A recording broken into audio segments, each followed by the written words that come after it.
সময়টা একদমই ভালো যাচ্ছে না বাংলাদেশের ক্রিকেট ও ক্রিকেটারদের।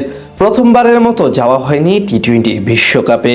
দুনিয়ার অন্য শীর্ষ দেশগুলো যেখানে বৈশ্বিক আসর নিয়ে ব্যস্ত সময় পার করছে, সেখানে টাইগার ক্রিকেটারদের কাটাতে হচ্ছে অলস সময়। পাশাপাশি ভক্তরাও দীর্ঘদিন ধরে দেখতে পারছে না প্রিয় মুখগুলোকে লাল সবুজের জার্সি গায়ে। তবে এত মন খারাপের গল্পের মাঝে অবশেষে টাইগার সমর্থকদের জন্য আসতে যাচ্ছে এক মন ভালো করার মতো সুখবর জানিয়ে ক্রিকেট প্রেমীদের মাঝে বইছে আনন্দের সুবাতাস। পাশাপাশি ভক্তদের মনে যে শঙ্কা ছিল এতদিন, তা দূর হয়ে গেল এক নিমিষে। 2026 টি-20 বিশ্বকাপ ঘিরে আইসিসি ও বিসিবির মধ্যকার হওয়া নাটকীয়তা ক্রিকেট বিশ্ব মনে রাখবে বহুদিন। প্রথমবারের মতো কোন দল বিশ্বকাপের মতো বৈশ্বিক টুর্নামেন্ট বয়কট করার সাহস দেখিয়েছে আইসিসির একপাক্ষিক সিদ্ধান্তের প্রতিবাদের জের ধরে। বাংলাদেশের সেই সাহসী সিদ্ধান্তকে অবশ্য বাহবা জানিয়েছে অনেকে। এদিকে এবার বিশ্বকাপ না খেলার কারণে অনেকের মনেই শঙ্কা ছিল ভবিষ্যৎ সূচি নিয়ে। অনেকে মনে করছেন পরবর্তী বিশ্বকাপ খেলতে গেলে বিপাকে পড়তে পারে লিটন মুস্তাফিজরা। তবে আপাতত আর সেই সব ঝুঁকি থাকছে না।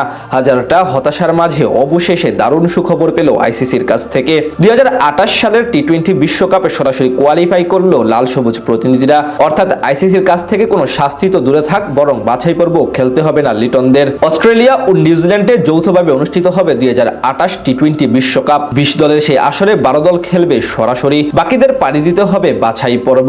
আইসিসির নিয়ম অনুযায়ী 2026 সালের টি-20 বিশ্বকাপে সুপার 8 পর্বে খেলা 8 দলের সাথে স্বাগতিক 2 দল ও র্যাঙ্কিং থেকে আরো 2 দল সরাসরি সুযোগ পাবে 2028 বিশ্বকাপে। সেই অনুযায়ী এবারের বিশ্বকাপে সুপার 8-এ ওঠা ভারত, দক্ষিণ Africa, Zimbabwe, West Indies, Sri Lanka, England, New Zealand ও পাকিস্তান পেয়ে গেছে আগামী বিশ্বকাপের টিকিট। আর সুপার 8-এর আগে বাদ পড়লেও স্বাগতিক হিসেবে সরাসরি বিশ্বকাপ খেলবে অস্ট্রেলিয়া। তবে স্বাগতিক দেশ হিসেবে নিউজিল্যান্ড দল সুপার 8-এ উঠে যাওয়ায় র্যাঙ্কিং থেকে সুযোগ পাবে মোট 3টি দল। আর সেই তালিকায় এখন আছে আফগানিস্তান, বাংলাদেশ ও আয়ারল্যান্ড।